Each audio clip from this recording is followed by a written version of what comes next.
Sound waves.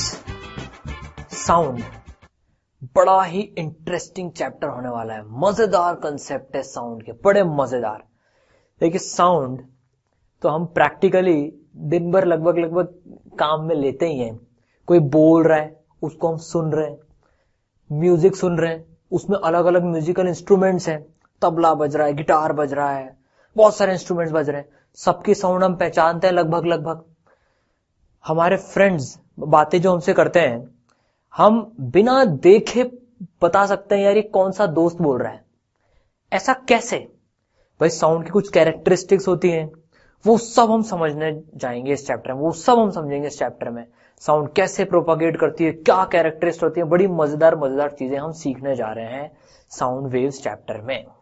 ठीक है, अब देखिए ह्यूमंस जो साउंड सुनते हैं वो 20 हर्ट्ज से 20,000 हर्ट्ज के बीच में सुन सकते हैं। ये ऑडिबल रेंज होती है ह्यूमंस की, 20 हर्ट्ज से 20,000 हर्ट्ज। 20 हर्ट्ज से नीचे भी साउंड होती है और 20,000 हर्ट्ज से ऊपर फ्रीक्वेंसी की भी साउंड्स होती है। वो ह्यूमन ईयर सुन नहीं सकता, पर होती तो है उन फ्रीक्वेंसी की साउंड। जैसे हाथी लोगों की बात करें भाई, एलिफेंट की, वो जब चिंगाड़ता है तो कुछ आवाज तो हमको सुनाई आती है, वो ऑडिबल रेंज की होती है। पर पता है हाथियों को जब कम्युनिकेट करना होता है तो वो 20 हर्ट्ज से नीचे फ्रीक्वेंसी, जिसको इंफ्रासोनिक वेव्स भी बोलते हैं, उसमें कम्युनिकेट करते हैं। वो हमें सुनाई नहीं देगी, लेकिन वो दूसरे हाथी को सुनाई में दे देगी, जो एक हाथी ने बोला है। तो 20 हर्ट्ज से कम फ्रीक्वेंसी पे जो साउंड्स प्रोड्यूस करते हैं ना, ये पता है 3 से 4 किलोमीटर दूर हाथी है कोई तो उसको भी सुनाई में आ जाएगी। तो किसी हाथी को कम्युनिकेट करना है जंगल में दूसरे हाथी से, अरे भाई रुक जा मैं आ रहा हूं, तो वो 3-4 किलोमीटर दूर तक बोल सकता है, मतलब सुनाई आ जाएगी उसकी आवाज दूसरे हाथी को। इतना लॉन्ग डिस्टेंस कम्युनिकेशन चलता है हाथियों में बिना मोबाइल के।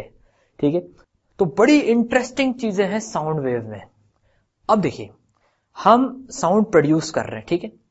साउंड वेव को मीडियम की जरूरत होती है। पहली चीज तो साउंड वेव को मीडियम की जरूरत होती है। एयर में, लिक्विड में, सॉलिड में से पास हो सकती है साउंड, लेकिन मीडियम की जरूरत पड़ती है। जैसे हम बोल रहे हैं तो हमारी साउंड जो लिसनर जो सुन रहा है उस तक एयर के माध्यम से, एयर के मीडियम से पहुंच रही है, तो मीडियम तो चाहिए, मतलब ये मैकेनिकल वेव है। पहली चीज तो मीडियम की जरूरत है। दूसरी बात, साउंड वेव लॉन्गिट्यूडनल वेव है। साउंड वेव लॉन्गिट्यूडनल वेव है। देखिए हमने मैकेनिकल वेव्स में 2 टाइप की पढ़ी थी, ट्रांसवर्स वेव और लॉन्गिट्यूडनल वेव। लॉन्गिट्यूडनल वेव क्या होती है? जिसमें जिस डायरेक्शन में वेव प्रोपागेट कर रही है उसी डायरेक्शन में, उसी लाइन के अलोंग पार्टिकल्स ऑसिलेट करते हैं। तो देखिए हम बोल रहे हैं, ठीक है ना, हम बोल रहे हैं। देखिए अभी मान लीजिए ये जो हमारे सामने एयर के मॉलिक्यूल्स हमने बना लिए, ये मान लीजिए अभी इनमें से कोई साउंड नहीं जा रही, ठीक है। अब हम बोलना स्टार्ट करेंगे, देखो इधर मुंह करके, तो इनमें ऑसिलेशन स्टार्ट होंगे। देखिए अभी हमने बोलना स्टार्ट करा इधर इस वाली डायरेक्शन में, तो देखिए कैसे ऑसिलेशंस होंगे, कुछ इस तरीके के ऑसिलेशंस होंगे। हम बोल रहे हैं